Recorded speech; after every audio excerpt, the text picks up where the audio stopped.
Have you ever felt like you're just going through the motions?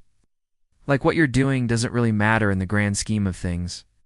It's so easy to get caught up in the desire for big, flashy moments, for that one heroic act that everyone will see and applaud. I think that's what defines us. That's what makes us valuable. But what if we've been looking at it all wrong? There's this moment in the Bible where Jesus asks a really powerful question. It's a question that cuts right through all the noise and all the performance. He looks at his followers and asks, "Who then is the faithful and wise manager, whom the master will set over his household, to give them their portion of food at the proper time?" Think about that for a second. He doesn't ask who is the most talented or who is the most popular or who has the most impressive resume. He asks, who is faithful and wise? The answer isn't about being the star of the show. It's about the one who shows up consistently, day in and day out. It's the one who stays faithful, even when no one is watching, especially when no one is watching. Faithfulness is a quiet virtue. It doesn't scream for attention.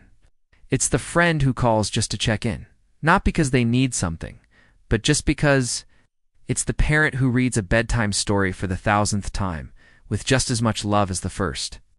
It's the employee who does their job with excellence, not for a promotion, but because they believe in doing good work. It's the small, unseen acts of integrity and kindness that build the foundation of a strong character. We live in a culture that celebrates the highlight reel. We scroll through social media and see everyone's biggest wins and most perfect moments. It can make our own lives, with all their ordinary, mundane tasks, feel insignificant. We might start to believe that unless we're doing something extraordinary, we're not making a difference. But that's a lie. The truth is, God sees the ordinary. He values the ordinary. In fact, He specializes in using ordinary, faithful people to do extraordinary things. Think about it. The great heroes of faith weren't perfect, were flawed, they made mistakes, they had doubts. But what set them apart was their persistent faithfulness. They just kept showing up, kept trusting even when it was hard. They kept serving even when it was thankless. God isn't looking for your perfection. He's looking for your faithfulness. He's not asking you to have it all figured out.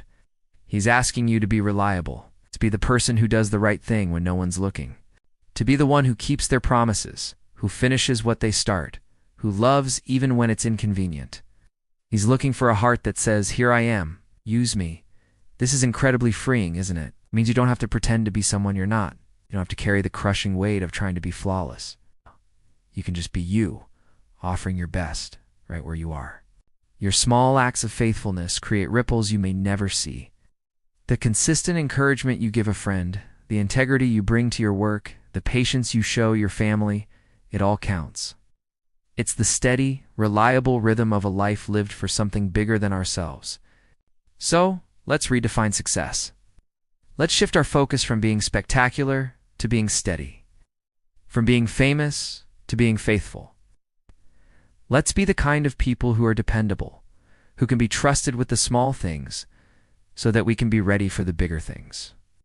When the moment comes, when a friend is in need, when an opportunity to serve arises, when your integrity is put to the test, can he count on you? Can the people in your life count on you? Let's strive to be the ones who answer that question with a quiet, confident yes. Because in the end, that's what truly matters.